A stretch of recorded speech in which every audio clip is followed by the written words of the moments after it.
agradecerle a Paz la invitación a participar de este grupo. Para mí realmente es muy importante en lo personal, en lo afectivo, además de en lo académico, poder tener esta participación con ustedes, el enriquecerme de escucharlos, que realmente lo hago, y tratar de transmitirles simplemente por la curiosidad que han tenido de llamarme en transmitir un poco de lo que pasa del otro lado del charco, ¿no? Del otro lado del Atlántico, allá bien en el sur.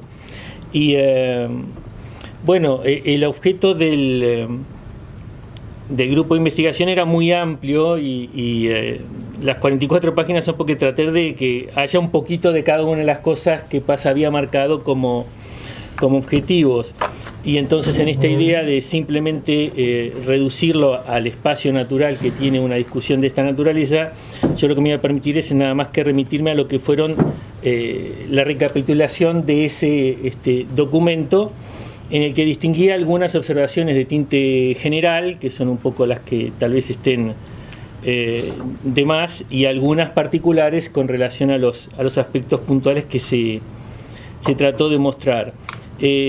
La primera observación general que hice es que la violencia contra las mujeres, como lo reconoce la Secretaría General de Naciones Unidas, es una forma de discriminación y una violación de derechos humanos que constituye uno de los temas de mayor envergadura que recepta la conflictividad social aquí y allá, y que esto debe ser un motivo de preocupación en instancias previas al derecho penal, porque siempre el derecho penal llega ex post, y como es ex post, naturalmente la solución al problema no se va a encontrar ahí, que en todo caso lo que debemos propiciar es una suerte de enfoque holístico en el que las soluciones sean no solo preventivas, asistenciales, educativas o de intervención social, sino también científicas, económicas y legislativas.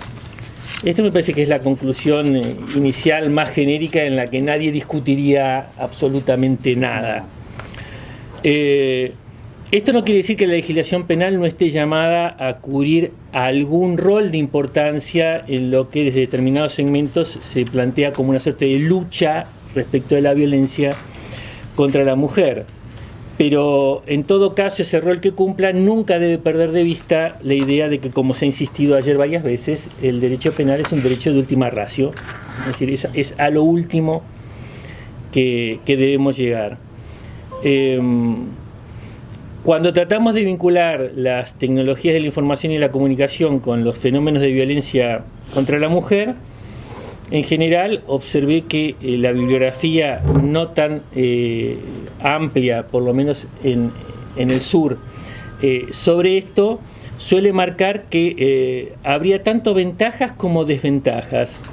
Dentro de las desventajas, lo que más se hace notar es que las nuevas tecnologías resultan un terreno fértil para propagar discursos y propagandas sexistas y violentos, que son canales para incitación a la pedofilia y al tráfico de joven, que son un medio para potenciar el bullying y toda clase de hostigamientos.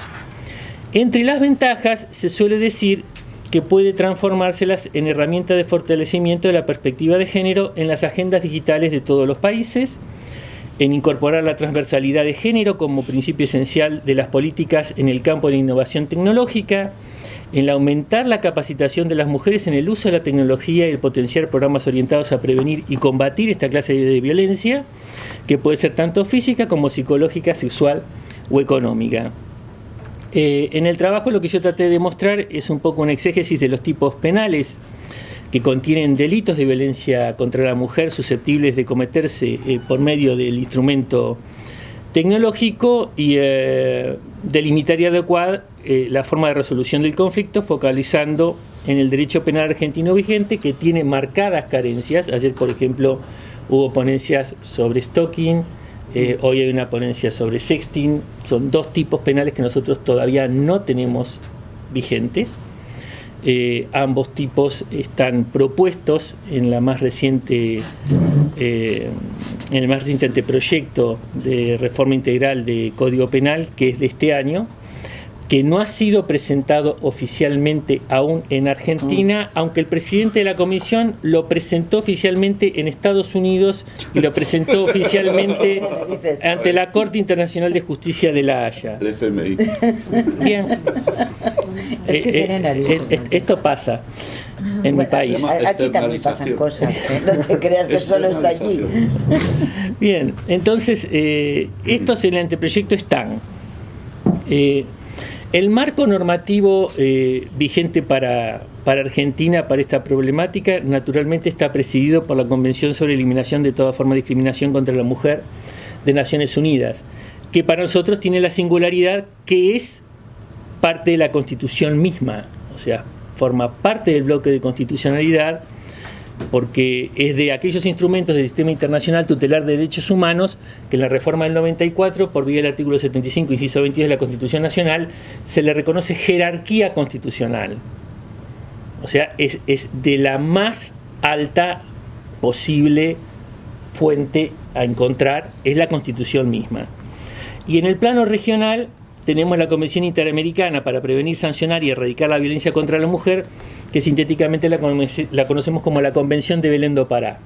Estos serían entonces los dos máximos instrumentos que después tienen una recepción infraconstitucional, digamos, por normas de bajo, que han ido paulatinamente reconociendo aquellos espacios que imponen las convenciones. Yo seguí en la exposición una suerte de orden cronológico y distinguiendo algunas leyes que son indirectas y otras que son directas vinculadas a la cuestión. Dentro de las indirectas está la ley 24.417, es una ley de protección contra la violencia familiar, es decir, es algo más amplio, no solo la violencia contra la mujer, sino la violencia en el ámbito doméstico. Al mismo tiempo que se sancionó esta ley de protección de la violencia familiar, se modificó el Código Penal en todo lo que tiene que ver con los delitos contra la integridad sexual, estoy hablando ya por el año 2008, y pasaron de ser delitos contra la honestidad, esa vieja concepción de un código que venía de principios del siglo pasado, y pasaron a ser ahora entonces delitos contra la integridad sexual. Allí hay una serie de tipos penales que naturalmente son propicios para concretar violencia contra la mujer, desde todo tipo de abusos sexuales, el estupro, la pornografía infantil, o desde 2013 tenemos la figura de grooming. Esa sí se incorporó, aunque se incorporó muy mal, con una redacción pésima. Otra cosa interesante fue que en ese año también se sacó la figura del avenimiento, esta suerte de posibilidad de escaparse de la responsabilidad penal porque la mujer perdonara, no se sabe por qué, un abuso sexual grave. Antes era en el viejo tipo de violación la posibilidad de que se casara la víctima con el victimario, la que evitaba el progreso de la acción penal. Luego se pasó al avenimiento, que era una suerte de perdón. Hubo un caso en La Pampa famoso en que después del avenimiento la víctima que perdonó fue muerta por el perdonado, y ahí puso en crisis todo y sacaron el avenimiento. Por fin. Sí, vale. Ya no hay más. Bien. Después, por ley 26364, lo que venía del protocolo de Palermo, el protocolo para prevenir, reprimir y sancionar la trata de personas, concretó en otra reforma al Código Penal, se incorporó los tipos de tráfico o trata de personas, después fueron modificados, pero bien, están vigentes. Otras normas importantes fueron la Ley de Protección Integral a la Mujer y la Ley de Identidad de Género. Estas dos leyes también fueron muy significativas para esta materia. Y luego se modificaron los homicidios calificados y por la 26791 se incorporaron tanto el femicidio, o en Latinoamérica hay muchos países en que se habla de feminicidio. En España hablamos de feminicidio. Por ejemplo, en Argentina no. Nuestro término es femicidio, pero por ejemplo en México es feminicidio. Le dicen que le dan un toque más preciso respecto de la problemática. No se trata nada más de que se muere una mujer, sino que se trata de que hay un contexto en el que se muere una mujer, en el que matan a una mujer. Bien, pero para nosotros tenemos simplemente lo que hablamos es de femicidio, y también allí se incorporó la figura del femicidio vinculado o el llamado femicidio por venganza transversal. Es decir, por ejemplo, mato a los hijos de la mujer para hacer sufrir a la mujer. Eso también se considera un homicidio calificado y tiene pena de prisión perpetua. Bien, esto sería más o menos el cuadro de normas infraconstitucionales más importantes de los últimos años. Y después yo lo que incorporé muy breve es algún dato estadístico sobre qué está pasando con esta problemática, porque por cierto se puso sobre la mesa, hay grandes movimientos. Ayer hablábamos de cómo mueve, por ejemplo, las reuniones anuales de mujeres. La última hace una semana y media, 50.000 personas fueron a una ciudad que no llega a 100.000. O sea, fue una invasión directamente de Trelew por mujeres que van a plantear su problemática, ¿no? Y si vos estuviste en Trelew, bueno, 50.000 personas en Trelew manifestando, imagínate. Bien, entonces el tema está muy en la mesa. La Procuración General ante la Suprema Corte de Justicia de la Provincia de Buenos Aires, que es el distrito más importante en intensidad de litigación, en cantidad de población, en organismos de intervención y que tiene consagrado un sistema procesal acusatorio bastante adversarial, ha creado un registro penal de violencia familiar y de género. Las cifras anuales que recopila esta oficina, desde hace unos años se ha optado por darlas a conocer justamente el Día de la Mujer. Y lo que han ofrecido es lo que desde algún sector se plantea como preocupante, y yo no creo que sea preocupante en el sentido en que lo plantean, sino que me parece que están leyendo mal el asunto. Lo que se ha visto es lo siguiente. Cuando se hace el análisis porcentual estadístico, digo que, por ejemplo, en 2015, el 9,1% de los procesos penales iniciados en la provincia fueron por hechos de violencia de género. En 2016, esto aumentó al 12,3%. Y al año siguiente, en 2017, esto aumentó al 13,8%. Una lectura de esto es que hay más violencia de género. Yo creo que no hay más violencia de género, que hay mucha, pero que no hay más. Lo que ha pasado es que toda la campaña que se hace para poner el tema sobre la mesa, lo que ha logrado es reducir la cifra negra.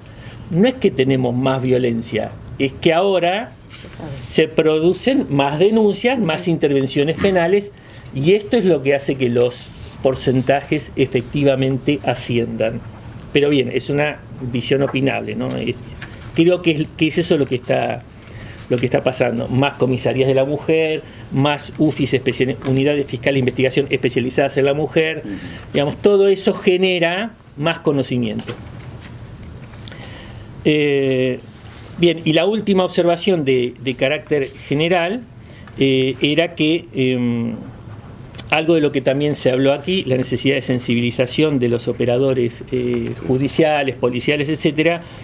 Es decir, es importante que el tema de género, que persiste como un problema a veces en las leyes, no dejemos de tener en vista que también persiste en prácticas judiciales, en la interpretación del derecho e incluso en la elaboración de la doctrina. Entonces, que también hay que apuntar los cañones hacia eso, ponerlo en la mesa, porque es necesario que todo esto se trabaje no tanto por un cambio simplemente de ley, sino por un cambio cultural, que es algo mucho más difícil de hacer que simplemente cambiar la ley, que es muy barato. Se necesita disciplina partidaria, que levanten la mano, un poco de papel y tinta y ya está. Pero eso no cambia nada, lo que necesita es cambiar la cultura, eso es más difícil. Observaciones específicas.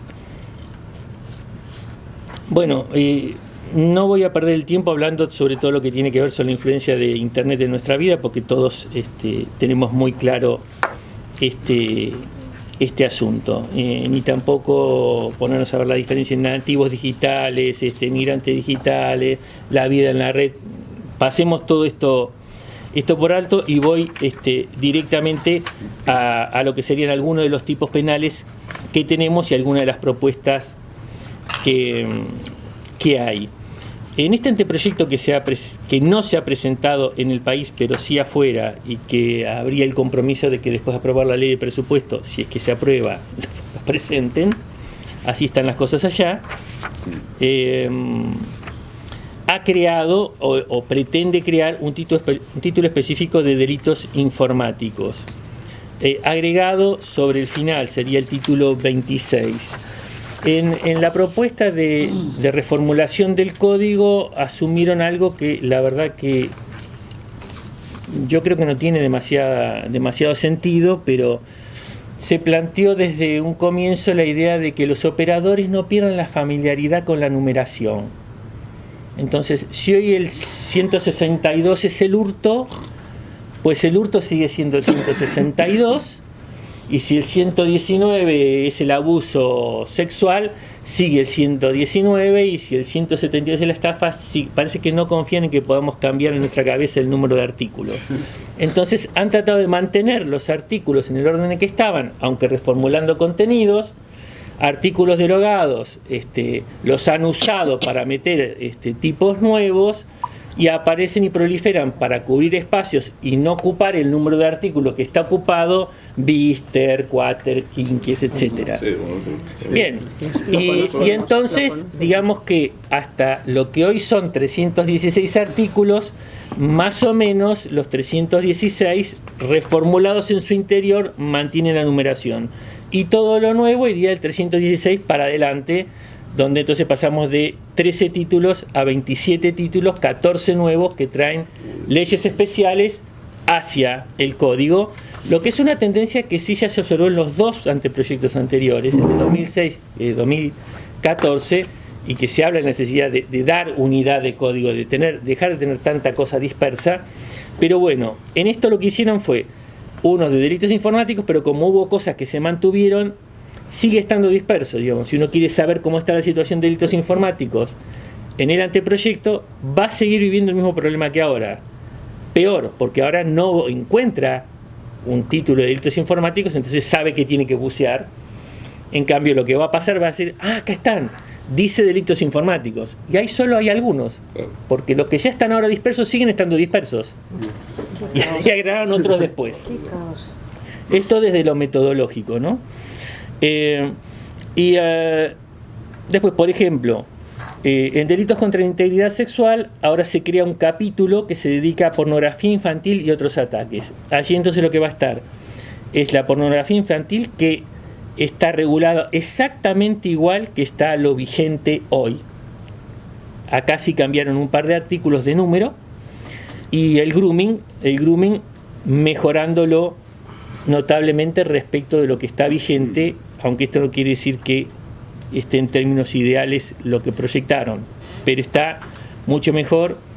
Y yo sé que tal vez ustedes no están muy conformes con cómo está regulado en España el grooming, pero digamos que esto mejora hasta el punto español. Está hasta ahí. Yo, para ser gráfico, ¿en dónde estamos? Es eso. En otro contexto, con más minutos, podríamos entrar en el detalle, pero más o menos esa es la situación.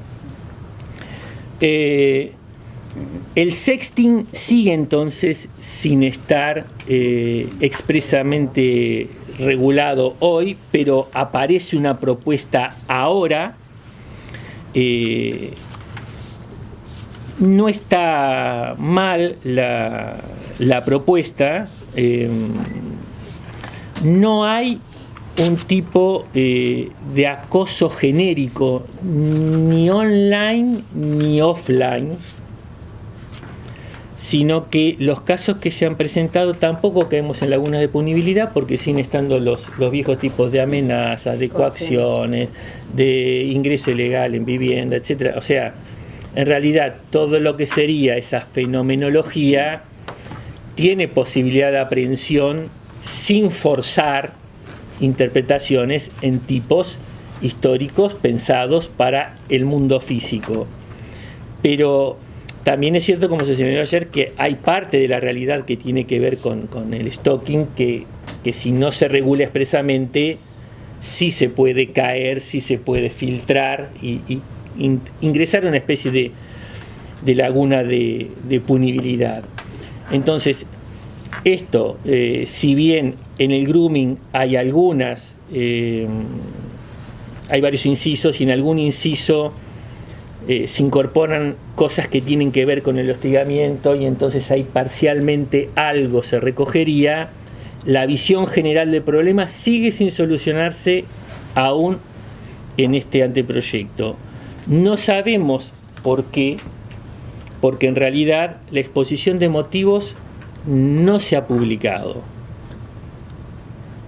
ni se ha conocido. Sí sabemos que ha habido discusiones muy fuertes dentro de la comisión, al punto que 2 de los miembros de la comisión han elaborado un documento de casi 70 páginas diciendo con todo lo que no están de acuerdo y diciendo todo aquello que la comisión mandó al Ministerio y el Ministerio de Justicia, y que el Ministerio de Justicia en forma inconsulta cambió y hace presentar como proyecto de la comisión. Entonces estos miembros dijeron, no, a ver, la comisión hizo este proyecto, este es el que ustedes tienen que comunicar. Si ustedes cambian cosas en este proyecto, tienen que decir para el Poder Ejecutivo, para el Ministerio, esto no va y proponemos estas reformas, pero no poner a nuestra firma como si nosotros estamos proponiendo lo que propone el Ministerio. Entonces, como está este problema, la exposición de motivos no existe. Lo único que hay, si quieren pueden ingresar a la página oficial del Ministerio, es un video con dibujitos animados que dura 1 minuto 42 segundos, donde, tipo propaganda de difusión pública genérica, le dicen el nuevo Código Penal trae estas cosas. Y eso es todo lo que hasta ahora tenemos por exposición de motivos. Así que, ¿por qué, pese a que se le sugirieron textos, no se tomó? No lo sabemos. En el ámbito de todo lo que tiene que ver con pornografía infantil, seguimos con un problema que tal vez no sea demasiado distinto aquí. La verdad que no he alcanzado a mirar la situación en España como para poder tenerlo presente. En el tipo penal argentino se habla de toda representación. Sí, aquí también. De toda representación.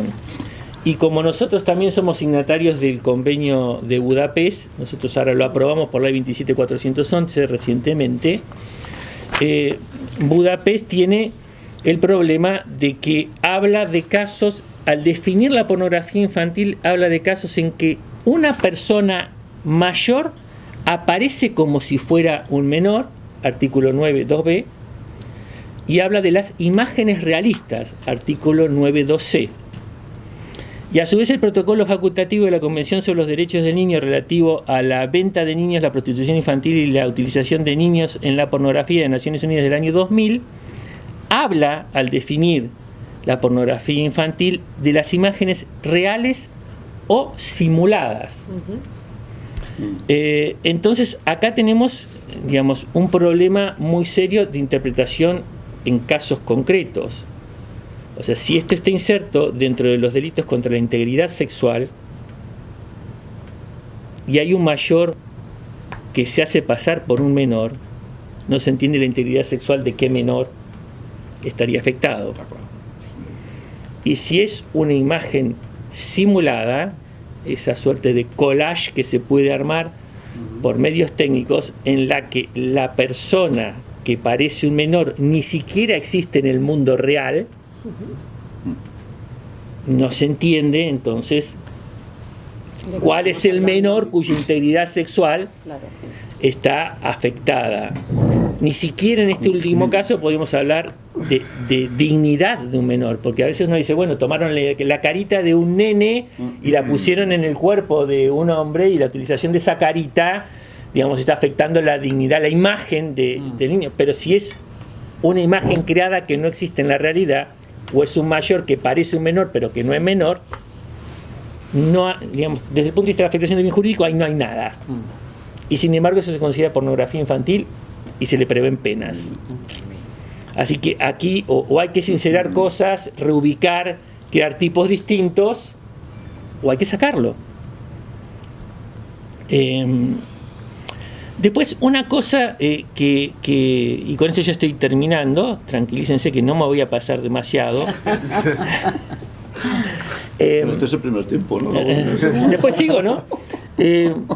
Una cosa interesante que producto de esta influencia de presión de distintos grupos feministas en la opinión pública para lograr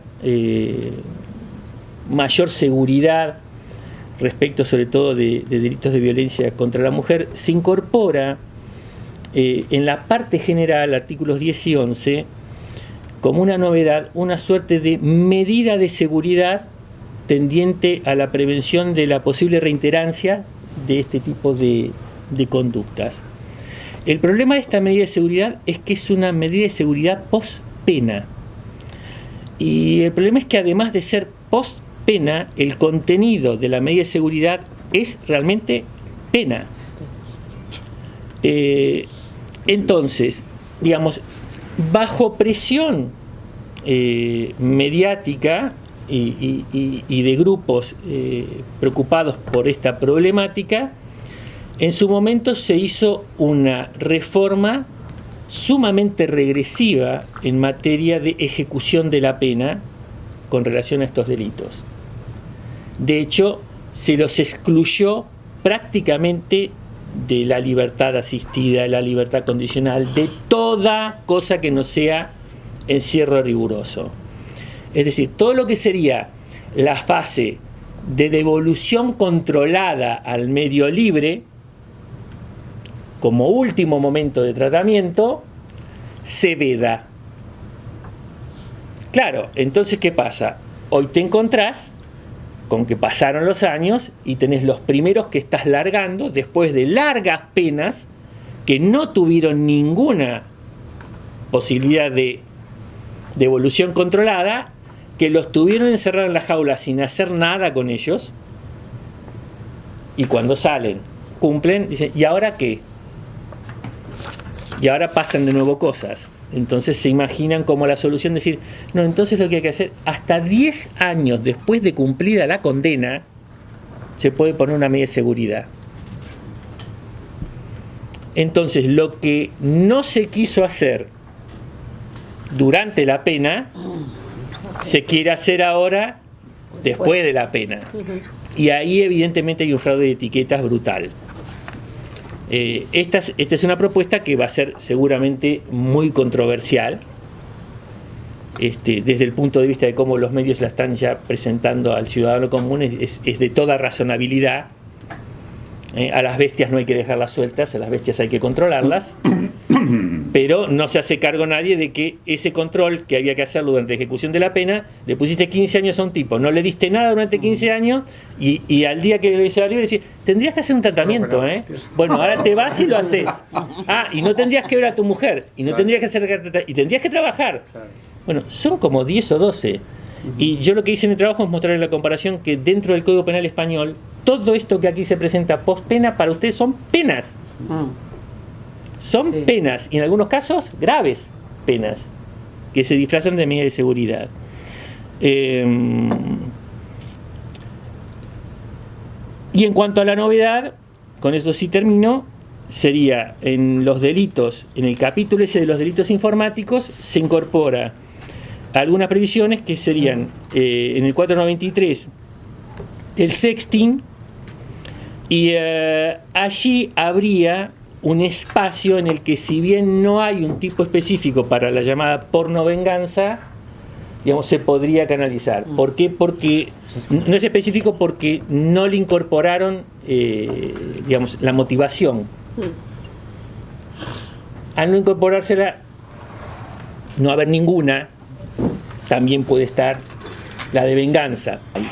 Así que bueno, eso es más o menos lo que estuve mirando, y veremos cómo sigue esto. Muchas gracias.